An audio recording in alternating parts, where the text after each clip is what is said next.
पक्ष नेते पद येऊ शकतं? असं आहे की मुळामध्ये आमचा पक्ष आत्ता मोठा आहे आणि म्हणून विरोधी पक्षनेतेपद हे मिळेल ते शिवसेनेला मिळालं पाहिजे आणि नैसर्गिक न्यायाच्या दृष्टीने त्याच्यावर शिवसेनेचा हक्क आहे. त्यावर मग असं म्हणता येईल का की भास्कर जाधव जे त्या डाव्यात सगळ्यात शिवसेना विरोधी ज्येष्ठतेनुसार सगळ्यात पहिले आहेत? नाही, भास्कर जाधव आमदार म्हणून जरूर ज्येष्ठतेनुसार पहिले आहेत, परंतु माझ्या पक्षाला हे पद मिळेल त्याचा मला सर्वोच्च आनंद असेल. राहुल गांधी मरकटवाडीला जाणार आहेत, उद्धव ठाकरे जातील का?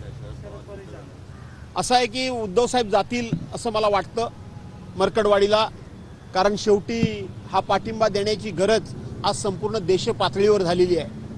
ज्या ज्या राज्यातल्या निवडणुका होतात त्या त्या राज्यातली जनता, त्या त्या राज्यातले लोक, त्या त्या राज्यातले पत्रकार, त्या त्या राज्यातले विचारवंत हे EVM मशीनवर शंका घेतात.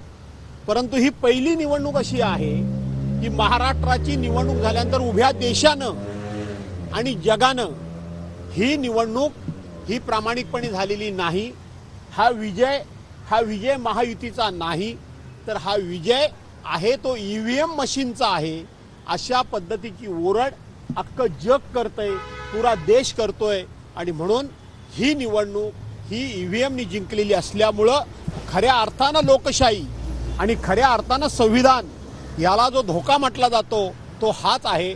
त्यामुळं या संदर्भामध्ये सर्वांनी उठाव करण्याची गरज आहे.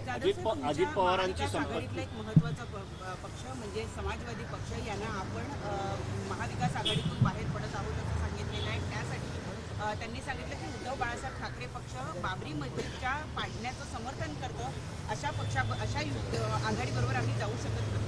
असं आहे की बाबरी मशीद हा विषय 1992-93चा आहे, आजचा नाही आहे. आणि त्या दिवशी जी शिवसेनेने घेतलेली भूमिका, ही भूमिका आजही शिवसेनेची तीच भूमिका आहे. 31 वर्षानंतर समाजवादी पक्षाला उपरती झाली का?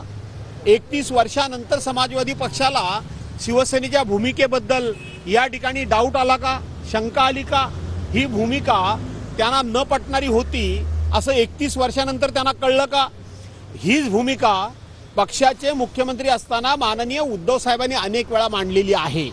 त्यामुळं समाजवादी पार्टी ही आता जरी कुठल्याही आमच्या भूमिकेबद्दल आम्ही महाविकास आघाडीतून बाहेर पडतो असं सांगत असली तरी मला असं वाटतं की समाजवादी पार्टी कुठे ना कुठेतरी सत्ताधारी पक्षाच्या बाजूला झुकलेली दिसते. असंही म्हणणं आहे की महाविकास आघाडीमध्ये नेत्यांमध्येच समन्वय नव्हता, एकमेकांच्या स्टेजवर जाणं नेत्यांनी टाळलं, सगळा गोंधळ होता. महाविकास आघाडीत जागा वाटप असेल किंवा निवडणूक लढता नाही असेल, समाजवादी पक्षाची ती जर मांडणी असेल, ते म्हणणं असेल तर त्याचा विचार करावा लागेल. जर आमच्या नेत्यांमध्ये समन्वय नसेल तर त्याच्यामध्ये सुधारणा करावी लागेल. ते मी नाकारत नाही आहे, ती सुधारणा करणं हे महाविकास आघाडीच्या दृष्टीने हिताचं आहे. परंतु त्यांनी जे बाबरी मशिदीचं कारण आता पुढे केलं ते न पटणार आहे. एक महत्त्वाचा मुद्दा आहे की अजित पवार यांनी 5 तारखेला शपथ घेतली आणि 6 तारखेला त्यांना ट्रिब्युनल कोर्टाने क्लेम चिट दिलेल्या 1000 कोटीची संपत्तीची ती परत केलेली आहे. कसं बघतात या घटनेकडे? असं आहे की अजितदादा पवारांची आता त्यांची संपत्ती त्यांना परत केलेली आहे 1000 कोटीची. त्याच्यापूर्वी त्यांना राज्य सहकारी बँकेतून क्लीन चिट देण्यात आली होती. त्याच्या अगोदर त्यांना 70,000 कोटी रुपयाच्या इरिगेशन घोटाळ्यातून त्यांना क्लीन चिट देण्यात आली होती. आणि म्हणून मला असं वाटतं की माननीय देशाचे पंतप्रधान नरेंद्रभाई मोदी यांनी एक नारा दिला होता की एक है तो सेफ है. त्याचा अर्थ अजितदादा, एकनाथराव आणि तुम्ही आणि आम्ही एक है तो आप सब सेफ है, हा त्याचा अर्थ आहे. दुसरा अर्थ काही नाही. धन्यवाद. हिंदी में करना चाहूंगा भाई. चाहेंगे किस मुद्दे पे मिलने आए?